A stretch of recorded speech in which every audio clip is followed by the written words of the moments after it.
미디어유스 심희슬 기자, 한국 사회는 시각장애인이 일상생활 속 보행을 함에 있어 안전을 보장받을 수 있는 권리를 확대 적용해야 한다. 앞을 볼 수 있는 이들에게는 단조로운 일상 속 흐름이 그들에게는 도전이자 생존과 직결된 문제로 다가오기 때문이다. 집 밖을 나서는 것이 기대와 설렘이 아닌 외로운 인고의 시간이 된다는 사실은 비장애인으로서는 온전히 공감하기 어렵다. 하지만 경험하지 못했다 해서 그들의 고통을 가볍게 생각해선 안 된다.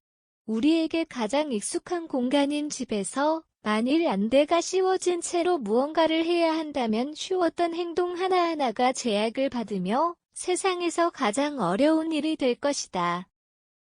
이것이 그들에겐 일상이다. 하물며 시도 때도 없이 공사가 진행되는 도로 위는 시각장애인에게 익숙해질 틈조차 주지 않는다.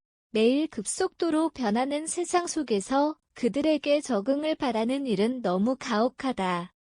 대부분의 보행자는 무심코 길을 걷다가 울퉁불퉁한 모양의 노란색 블록이 인도의 질비에 있는 광경을 본 적 있을 것이다.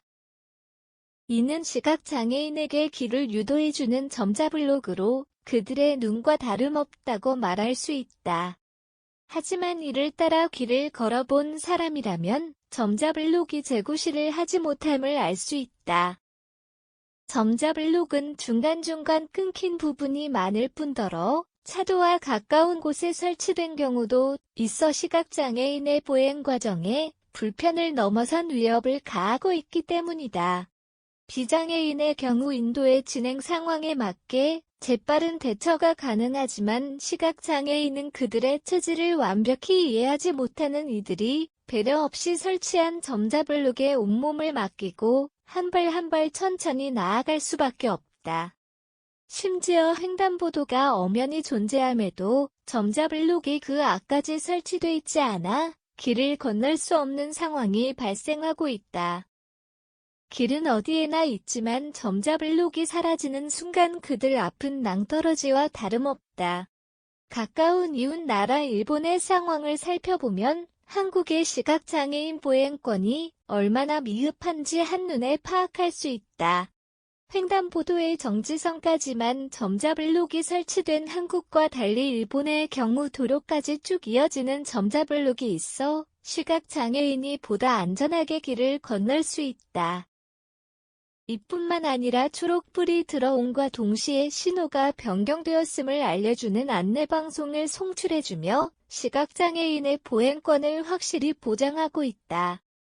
횡단보도의 시작과 끝을 정확히 가늠할 수 없는 그들에게 이와 같은 시설물의 설치는 횡단보도를 건너는 행위에 있어 부담을 덜어줄 수 있다. 이처럼 장애인과 비장애인이 함께 살아가는 사회 속에서 다수가 소수의 불편을 묵살하고 차이를 차별로 정당화하며 배려하지 않는 상황이 끊임없이 지속된다면 우리 사회는 횡단보도 앞에서 뚝 끊겨버린 점자블록과 도 같은 절망적인 결말에 봉착할 것이다.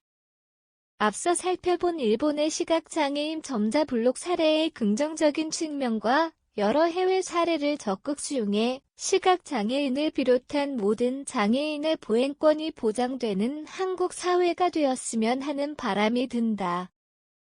그들의 걸음걸이가 당당해지는 그날이 바로 진정으로 더불어 살아가는 사회로 한층 더 나아갈 수 있는 날이 아닐까 싶다.